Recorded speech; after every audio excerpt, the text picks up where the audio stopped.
There you go. Welcome to the Unitarian Universalist Congregation in Fullerton, California, an inclusive community dedicated to building a better world. I'm Reverend Robert Blair. Whoever you are, however you identify, whether you join us in person or online on Facebook or Zoom, you are welcome. UCF acknowledges that this land is physically situated in the original ancestral homelands of the Ahachiman, Kizh, and Tongva peoples. May we have the humility and courage to help restore what has been broken and the wisdom to live into a new solidarity with indigenous communities and the earth. We have hymns, hymns underneath the chairs for you now, which means we've officially moved in now. So if you need one, you can grab it under the chairs. I almost said pews, but we got chairs there for you. Before we begin our service, a couple of announcements for you. We'd like to offer a big thank you to Rose London for sharing her theatrical time.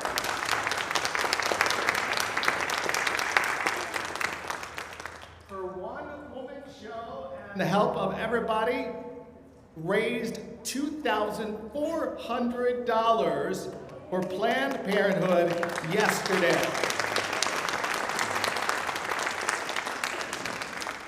And Debbie Langenbacher, where are you? Would you like to come up for a minute and say a few words about the event? Please give a round of applause for Debbie.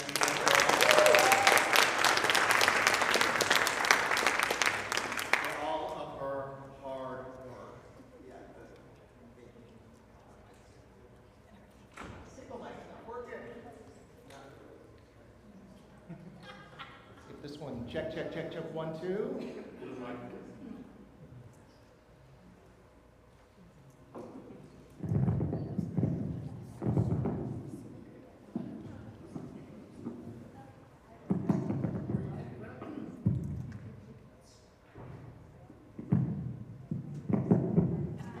Thank you, everybody who came, who helped out. A huge thank you to Rose for sharing her talents with all of us.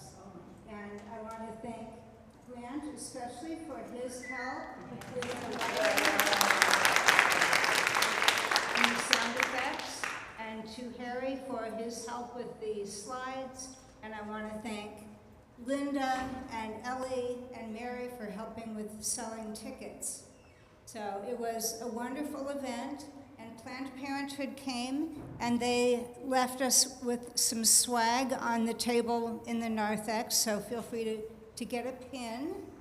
And then they also left information on Defend Our Bodies, Defend Our Rights.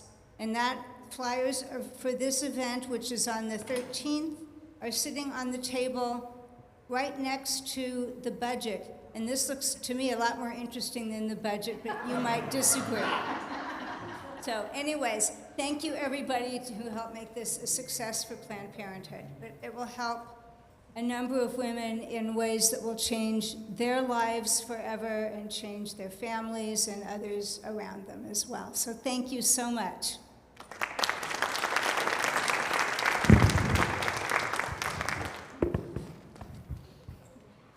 This Saturday, June 7th, UUCF will participate in the Fullerton Pride Fest by hosting a listening booth.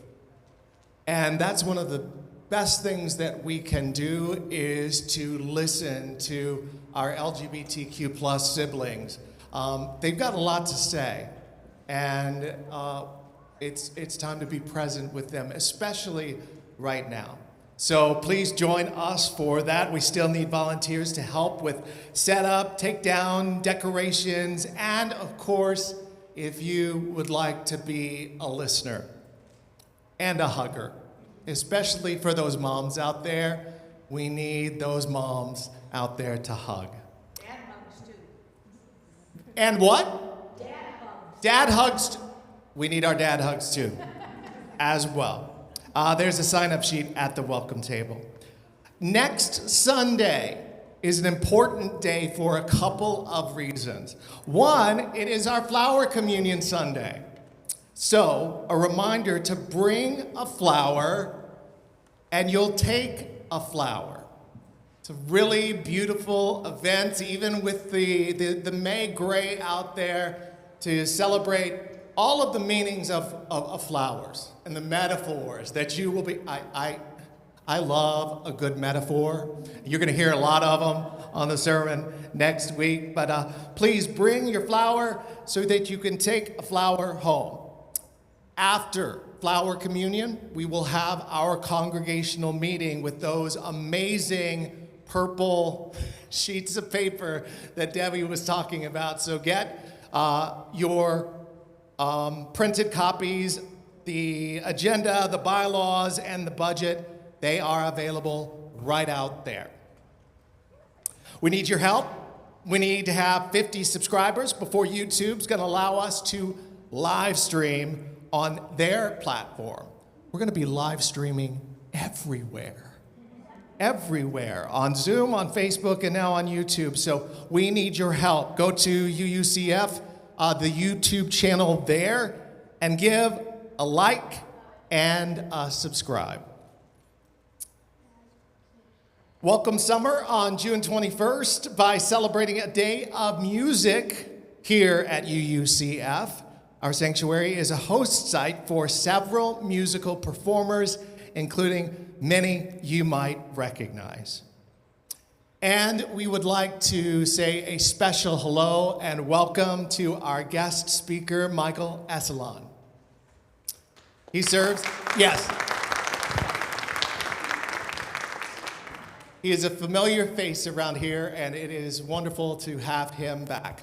He serves as the chaplain for the Sims Mann UCLA Center for Integrative Oncology.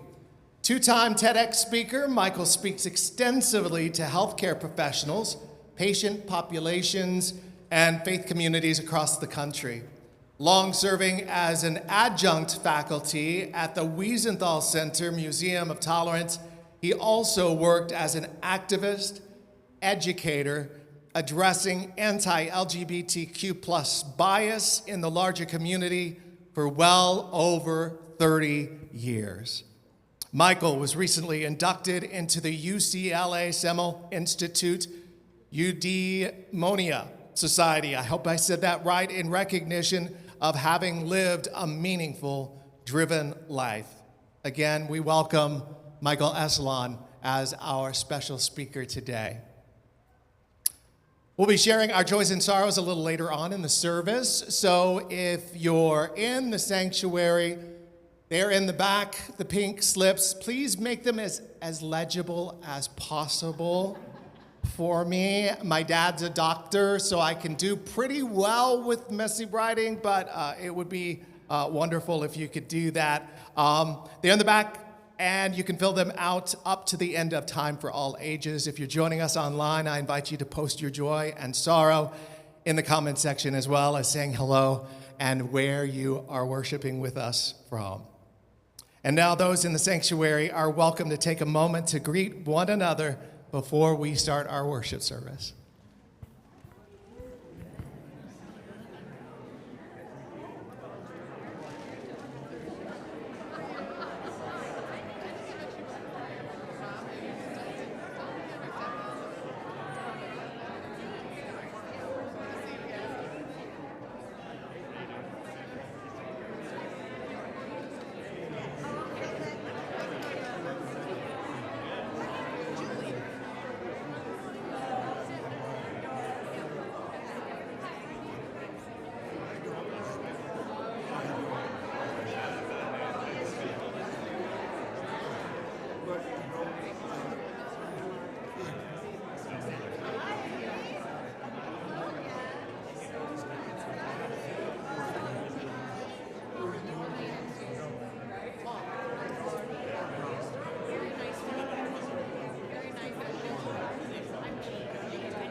Good morning, everyone.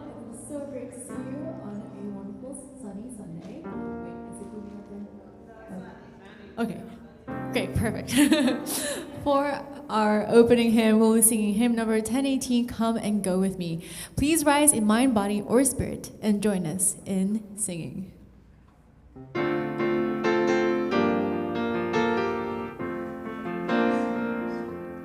Come and go with me to that land. Come and go with me to that land. Come and go and with me to that land.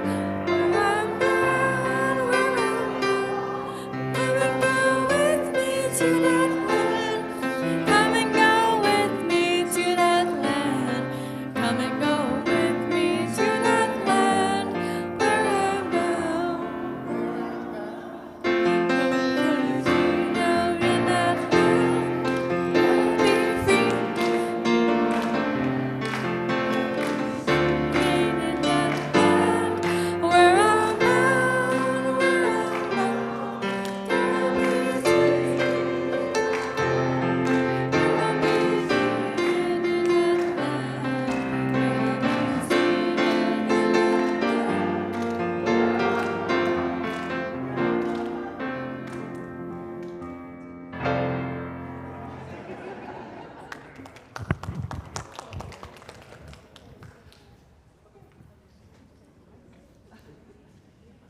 We have 2 mics today, so bear with us. I now invite Michael Eselun to light the chalice as I read from Auguries of Innocence by William Blake. It is right, it should be so. Man was made for joy and woe. And when this we rightly know, through the world we safely go. Joy and woe are woven fine, a clothing for the soul divine. Under every grief and pine runs a joy with silken twine. William Blake reminds us that under every grief and pine runs a joy with silken twine. In a way, our faith community here is that silken twine, weaving each of our individual threads into a cloth that just might keep us warm enough to find our way. Isn't that nice? So we light the chalice this morning to symbolize that warmth and the guidance that can come from that sacred cloth. Please join me in saying our unison affirmation. This flame affirms the light of truth, the warmth of community, and the fire of commitment. Love is the doctrine that we share, the quest for truth is our sacrament, and service is our prayer. To dwell together in peace, to seek knowledge in freedom, to serve human need, thus do we covenant with one another. It is our custom to provide donations of non-perishable food and personal care items for Pathways of Hope, a local food bank. Please check the dates on your items. We're unable to donate any items that have expired dates. And now, the children are invited to come forward for the time for all ages.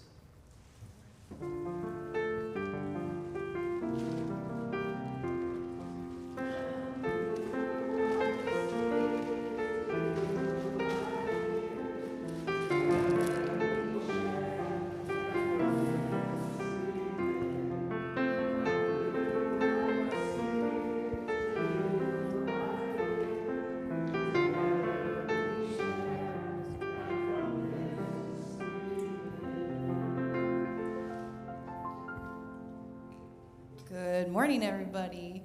I'm Megan Watson, the teen coordinator here at UCF. I'm Joy, the elementary coordinator.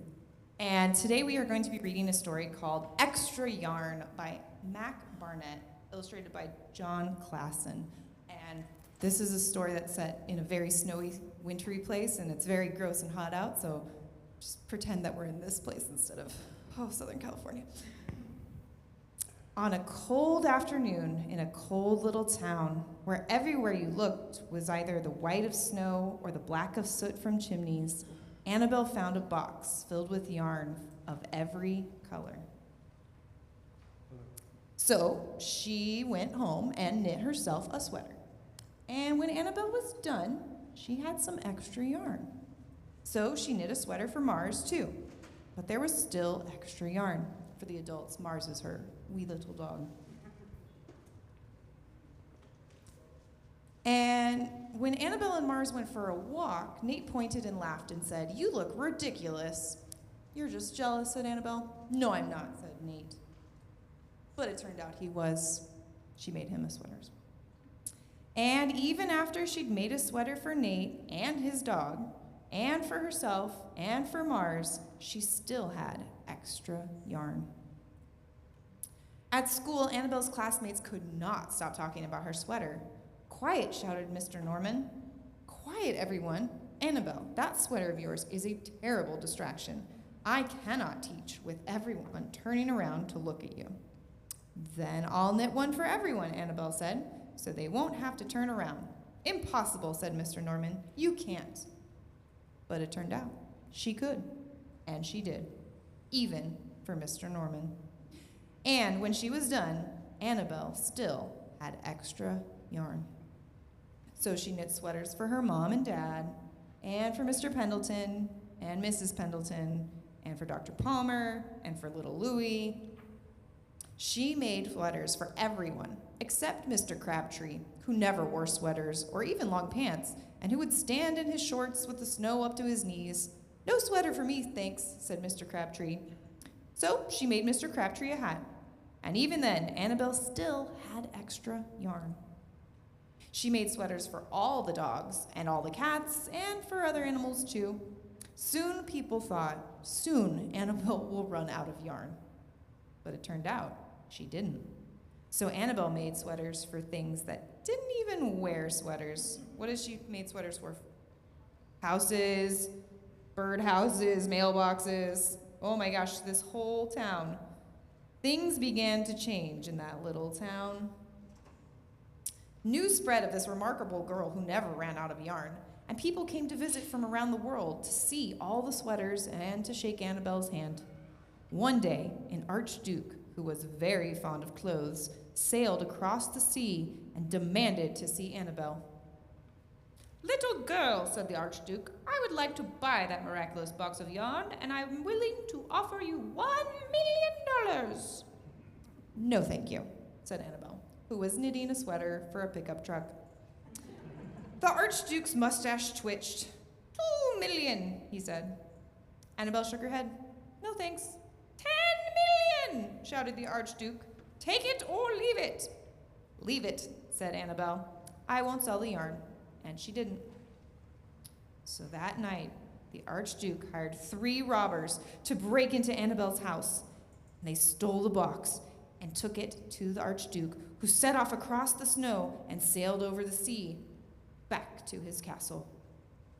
The archduke put on his favorite song and sat in his best chair. Then he took out the box and he lifted its lid and he looked inside. His mustache quivered. It shivered. It trembled. The archduke hurled the box out the window and shouted, "Little girl, I curse you with my family's curse. You will never be happy again." The box was empty, by the way, if that was clear. But she finds the little box. It turned out she was. The end. Yay. I think that's going to connect to the adult story a little bit, but we're going to go have some fun with bubbles and chalices. Let's go. Go with wisdom, go with wonder, go to meet a brand new day. Learn to see the light within you as you spend you on your way. Go with wisdom, go with wonder, go to meet a brand new day. Learn to see the light within you as we send you on your way.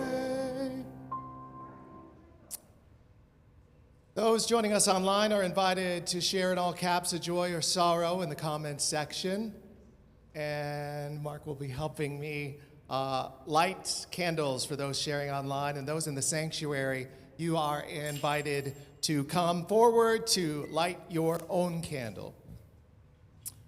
We begin by lighting a candle for all our concerns for the larger world. And when we say that every week, it just doesn't seem like enough. But we would be here all day. Our wish for peace, our wish for justice, our hopes for our children who will inherit this planet. May this candle represent all these wishes and calls to action that are more than we can possibly articulate in this space. And now let us share the personal joys and sorrows in our lives. This comes from Bruce Reback, a concern wishing my 98-year rider friend Donna well after her fall. Bruce, please let Donna know that she is in our hearts and we are sending her love and light.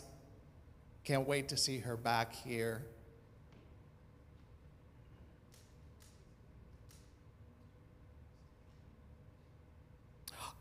Oh, this one's from Al Danzig himself. Did he write this himself? I mean, you know what? I talked with Al this week, and he actually sounds better than he did before. That's feisty and fun as ever. So a joy for Al. Thank you for all the beautiful cards, calls, and your caring. It really means a lot to me.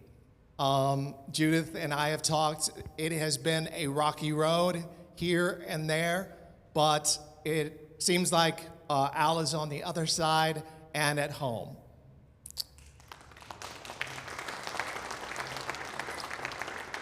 And so we send our applause, our love, our light to Al through you, Judith. And of course, we've been thinking about you throughout this whole process as well. He's a big fan. Al's a big fan of you. A joy from Megan Watson. Megan hosted her first silent book club this morning. 25 book lovers showed up. Yay for literacy. A joy from Peter Warner, offering a prayer of strength and wisdom and grace and congratulations to all graduates.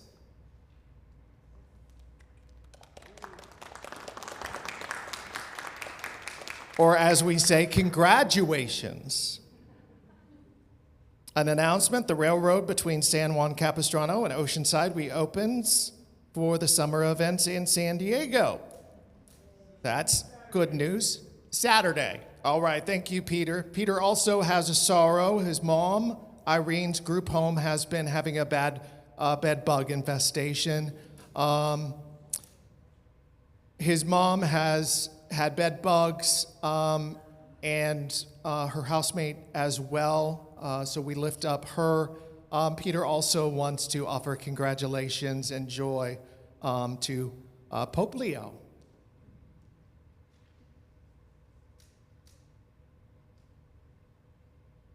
We now light one more candle for all those joys, concerns, and sorrows that remain unexpressed, but are still held close to our hearts. And now please join me in saying the affirmation. We join you in celebrating your joys.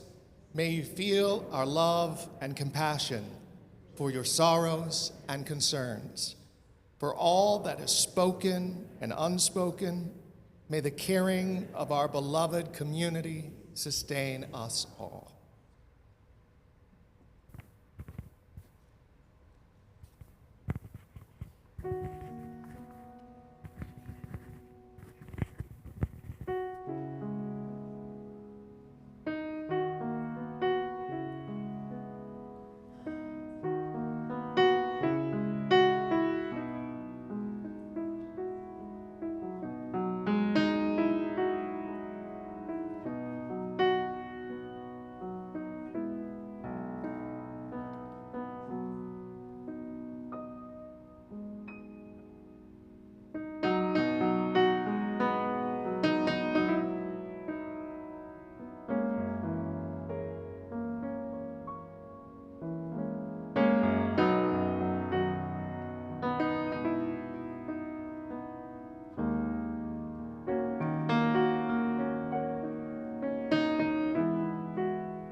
I invite us to get comfortable in our seats, maybe uncross your legs, and if you feel so comfortable to close your eyes, and let's just move into a time of silent reflection and contemplation.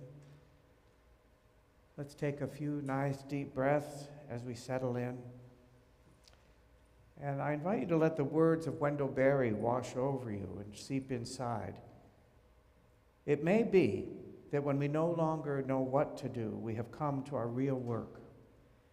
And that when we no longer know which way to go, we have come to our real journey. The mind that is not baffled is not employed. The impeded stream is the one that sings.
The reading this morning is from Parker J. Palmer.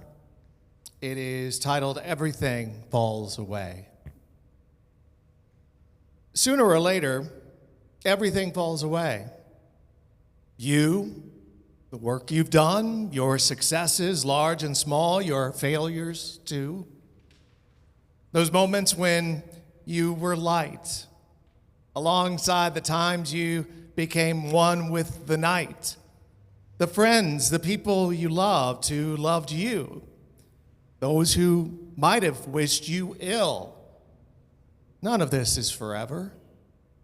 All of it is soon to go, or going, or long gone.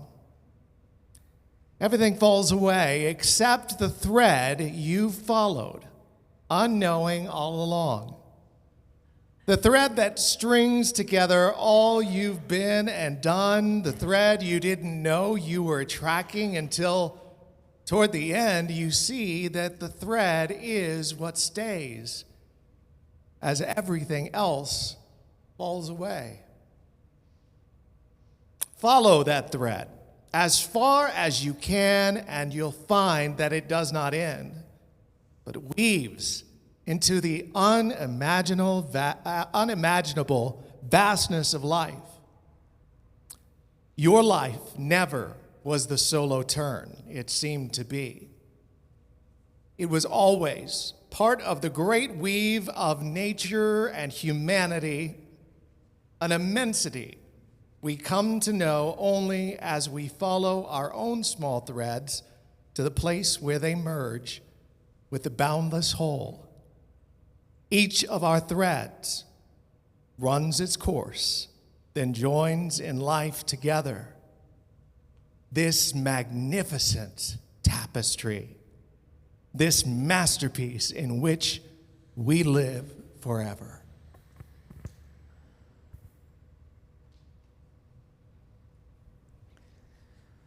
Well, good morning.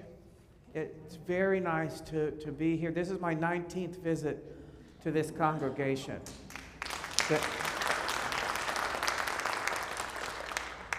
As an oncology chaplain, sometimes when I'm getting acquainted with a patient for the first time, I will often ask, tell me, what's a perfect day look like for you? Before you got sick, you don't have to work, you're feeling pretty good, what would that day be? And my intention is to find out in a quick and easy way what floats their boat, where they get their juice in life, what gives it meaning. And it can often be a revealing answer. Although sometimes I admit I do sit in judgment when someone fumbles for an answer. Oh, I don't know, watching TV, I guess. No passion at all. Carl, newly diagnosed with lung cancer, took no time at all to respond. Oh, watching my son play soccer and then taking him out for an ice cream. That answer reveals so much, doesn't it? I had a patient a number of years ago named Kelly who gave me a little holiday gift. It was a teeny spool of thread wrapped up in a poem by William Stafford called The Way It Is. There's a thread you follow. It runs among things that change, but it doesn't change. People wonder about what you're pursuing. You have to explain about the thread, but it's hard for others to see. While you hold it, you can't get lost. Tragedies happen. People get hurt or die. You suffer and grow old. Nothing you do can stop time's unfolding. You never let go of the thread. Such a beautifully succinct summation, isn't it? And what a tender gift that was to receive. Carl had no trouble at all identifying his thread. Would you? What would yours be? The older I get, the more my story unfolds. I find myself wondering if it's really as simple as all that. Is it as clean as all that? Is that thread really unbreakable? Is it really unchanging?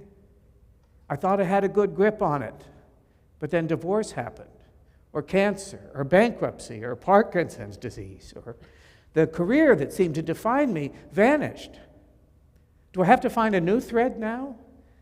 Or redefine the old one? Or is it enough to just surrender to my faith and the idea that the damn thread exists in the first place? If the thread does exist, and I like to believe that it does, It can be an arduous journey, a process of distillation to drill down and find it. A process I find that can take years, if not decades. That kind of spiritual distillation, if you will, is a challenge that confronts so many cancer patients. If I can no longer be, do, or have what I once was, who would I even be then? Do I exist? If I'm no longer the supermom who never misses a soccer game or a birthday party, am I even still the mom? And yet, while we do have a good grip on it, it can serve as a kind of guy wire stabilizing us in stormy times. But I'm wondering if the thread might also be conceptualized not just as a thread to run through our life or beneath our life, but what about a thread to wrap around our life, to hold it together, to give it some coherence, to help us find a place for all the disparate pieces of our puzzle, a puzzle that might have to be arranged and rearranged time and again because life simply demands it. But still, it's a journey of distillation to drill down and find it. My sister Terry was a pioneer in women's surfing, competing at the national level in the 60s and 70s. She even was the co-producer and co-director of the first professional women's surfing championship in 1975, the Hang Ten Invitational at Malibu. Terry's 76 years old now. She still loves to surf, but it grieves her, as you might imagine, that she can't do everything she once could, certainly not as well. She told me a few years ago that she bumped into an old surfing chum from back in the day at the beach, and they were bemoaning this particular set of circumstances. And he said, "Terry, you know what I came to realize?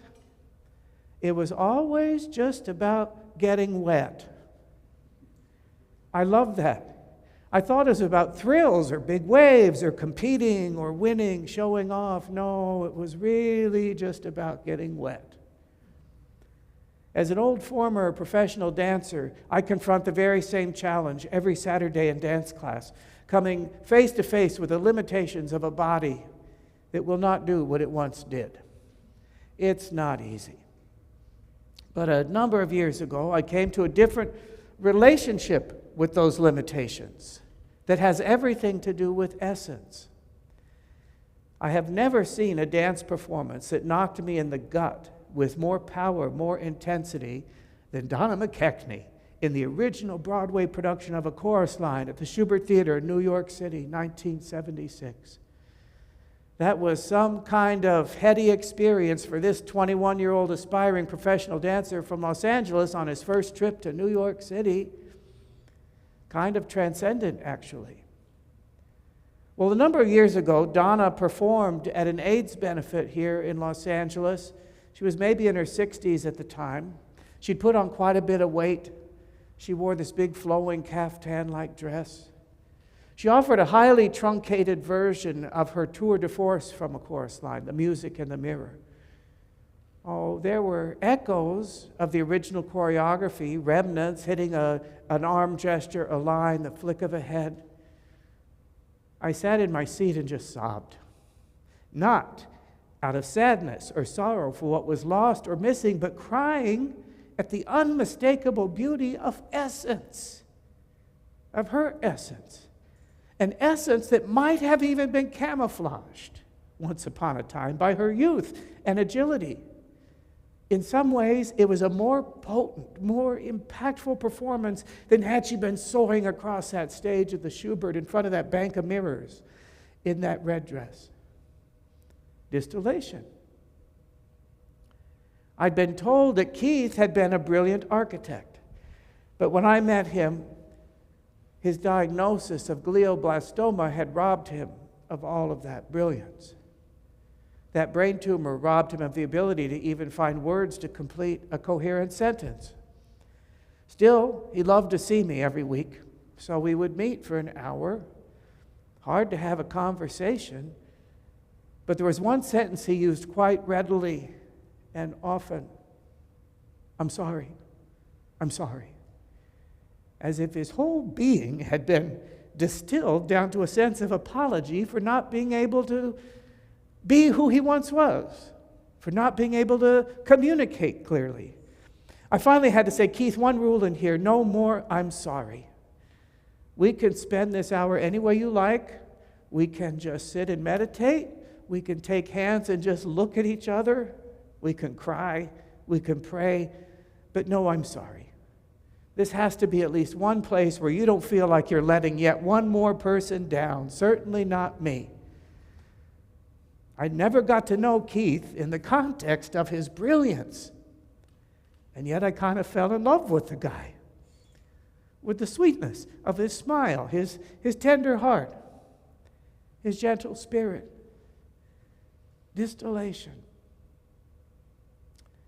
While it can indeed be a challenge to identify that thread, finding a way for it to wrap around our story, to hold it together, to give it that coherence is another matter altogether, particularly when we've endured some loss or tragedy. Such losses often demand that we let go of so much, most particularly our expectations of how we thought life should be, could be, thought it would be, wanted it to be, hoped it would be. Sometimes we even have to let go of hope altogether. At least hope that things will get better. In some circumstances, they won't get better, guaranteed to get worse. Is it still possible to find a way to wrap that thread around our story and hold it together? At least enough to give us whatever it takes to take the next steps that life demands of us. A couple years ago, October 2023, I got to take a wonderful 2-week solo trip to Turkey. And there I got a vivid reminder of something I've long known to be true. There's the thing, and there's our experience of the thing. And they're not the same thing. Ask anybody, and they will tell you one of the primo sights to see in all of Turkey is the Blue Mosque in Istanbul. And it is indeed magnificent. But on that particular Sunday morning, after waiting in an impossibly long line, going through security, navigating the hordes of visitors inside, my experience of the place did not begin to match the majesty, the grandeur of the architecture.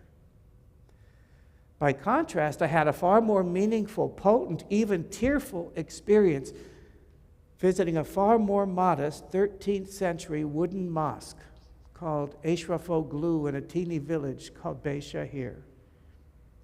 The experience is distinct from the thing itself. For over 20 years, I served as co-founder, co-director of GLIDE, Gays and Lesbians Initiating Dialogue for Equality. We were an all-volunteer anti-homophobia speakers bureau. And in those 20-plus years, I trained hundreds of volunteer speakers. Each one had to craft their own coming out story to share as part of the engagement. I would always invite them, encourage them, please share your experience, not your story. Your story is just the facts. I came out to my mom when I was 16. Your experience, on the other hand, might sound like, for me, coming out to my mom was the big one because I stood the most to lose there. If my mom rejected me, I was in trouble. I was so scared. Following that through line of our experience, of our life story, might, in fact, lead us to our thread, however we interpret it or reinterpret it. And that's the thing. It's always up to us. We can always reinterpret that thread. What was it about? Esther was this luminous spirit. She was an art historian, a professor, a curator. I met her on the first day of chemotherapy for her getting treated for ovarian cancer. By the end of our visit, I was so captivated, I swear I was ready to quit my job then and there just to go back to school so I could study German Expressionism under Esther. Her passion was that infectious. Well, after decades of research, study, scholarship, she was offered the chance of a lifetime, a dream come true for her. She was invited to curate a major retrospective of the German expressionist painter Max Beckmann at a world-class museum, something she had dreamt of. But the thing is, these things need to be planned years in advance. Could she make that commitment, given this new diagnosis, given her treatment regimen?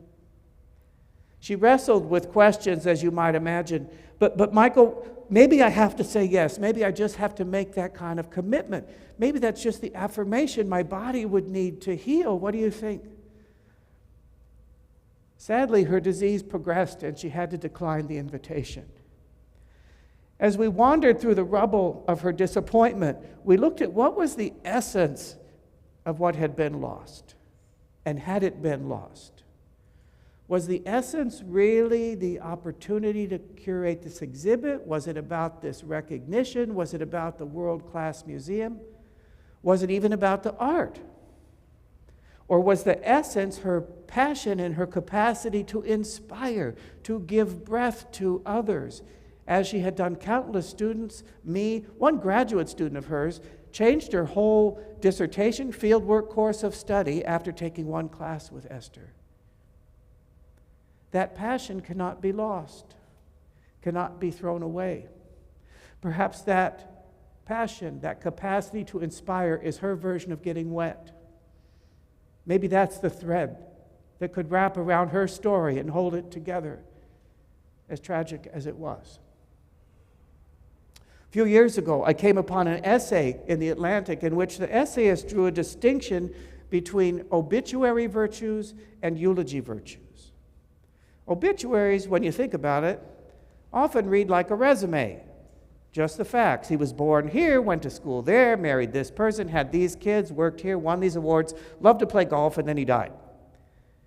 Eulogies, on the other hand, often reveal a far more nuanced, multidimensional version of who a person was. He was the guy who always made you laugh. He was the one who showed up to help you move or paint your living room without being asked. Through one lens, obituaries might just be the story of our lives. The eulogy is our response to the story. How did we translate that and use it as a way to engage with life around us? What do you suppose it would look like if we recalibrated our lives to focus on eulogy virtues rather than obituary virtues? Pursuing that through line of eulogy virtues, I think, can not only lead us to our thread, it can lead us to a way to wrap around our story, to hold it together and give it that coherence for which we might long. You know how some people, myself included, God knows, will post photographs on social media, Facebook, Instagram, what have you, of a beloved dog or cat, asking for prayers and good wishes as their furry friend faces some health crisis. Your heart breaks for them, and then in a few days there's another picture as our friend shares their inconsolable grief over having had to say goodbye to their beloved family member. You kind of die a little bit for them. You remember when it was your turn at that rodeo, or you live in dread of what's coming down the pike for you and your fur baby. And then in a few weeks or a month or two, there's another picture, or 12, of the most adorable little kitten or puppy. Meet Oscar, everybody. Isn't he the cutest thing you've ever seen? The most adorable thing in the whole world. I love him so much. I sometimes wonder if the specificity of that puppy or kitten matters at all. What matters is that there's this deeper love, this longing in one's heart that has to be given away. And this is the little guy who showed up, so we're just going to love each other forever, and that's that. I certainly don't mean to denigrate the uniqueness of any of our fur babies, God knows. But this love, I think, is deeper, bigger than our love for our beloved old dog or cat. It's bigger than our love for this kitten or puppy, bigger than all of us. That bigger love, I think, might be the very thing that's at the end of all of our threads. The sweet, uncomplicated, uncompromising love I felt from my grandmother Anne certainly points me in the direction of my thread, if it isn't the thread itself. She's been dead for 35 years, and yet it's her voice I hear so vividly in my head, carried in my heart. She had a hard life, grew up in a very poor, large Italian Catholic family, 10 siblings. She was beaten regularly by her father. After one such beating in which he broke a shovel across her back, she'd had enough, and that night she ran away into the arms of the young man who would become my grandfather for no other reason than he was there. If that shovel hadn't broken, I might not be here. She was 15 years old. That marriage didn't last too long, but it brought 3 kids into the world. To my grandmother's credit, she never gave up looking for love. And she gave it away in abundance to everyone, to her kids, her grandkids, her great-grandkids, her friends. She gave it away in abundance. My mom and I used to reminisce about my grandma after we would tell her about some disappointment or loss, and we'd giggle about it because the most Grandma would offer sometimes after listening so carefully was, well, keep your chin up, dearie. It wasn't nearly as flip as it sounds. It was said with so much tenderness and compassion. And it actually reflected a kind of hard-won wisdom that she would have been hard-pressed to articulate. But a wisdom that would say, I know there's nothing I can do or say to make this any better. So I'm not going to insult you by saying it. I just want you to know I love you so much. I want you to be happy. I don't want you to hurt. So the best I got is keep your chin up, dearie. That speaks to the bigger love, I think.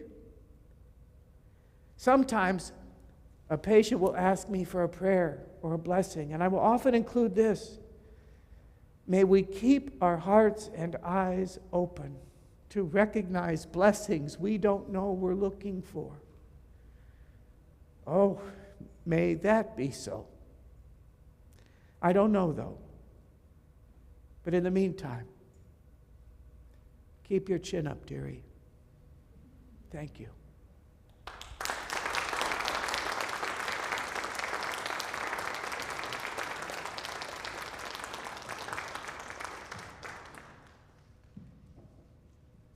Thank you, Michael, for that gift and for the gift that you continue to bring us on this 19th time. Promise it'll be a 20th? May it be so. At UUCF, we embrace the possibility of a world filled with peace, acceptance, justice, love, and joy. By our financial commitment, we help this congregation through its maintenance, its mission, its ministries, bringing special guest speakers like Michael. All of those things that come together to help us face what's going on in the world and look at the possibilities of making it better. A basket is being brought around the sanctuary, and there are payment options up on the screen if you so wish. We got Venmo, PayPal, and of course, you can use good old-fashioned mail. Whatever you're able to give is received with gratitude. We thank you for your commitment and generosity. And now, I'm going to pass the microphone back over, the solo microphone, for our final hymn this morning to Christine. For our closing hymn, we'll be singing hymn number 1008, When Our Heart is in a Holy Place. Please rise in mind, body, or spirit and join us in singing.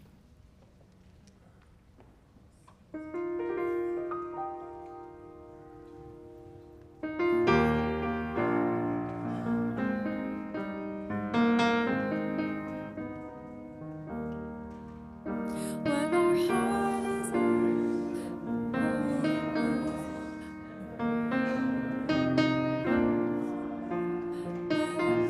filled with love,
our heart was in the right place to sing that song. We're doing the best we can with the mics that we have. Our caring listener for today is Debbie Langenbacher. Not that you have anything else to do on your plates this past weekend, but her ears and her heart is open for you. If you would like to talk with her out in the narthex or in the sanctuary, you can just seek her out and know that whatever you say will be held in confidentiality.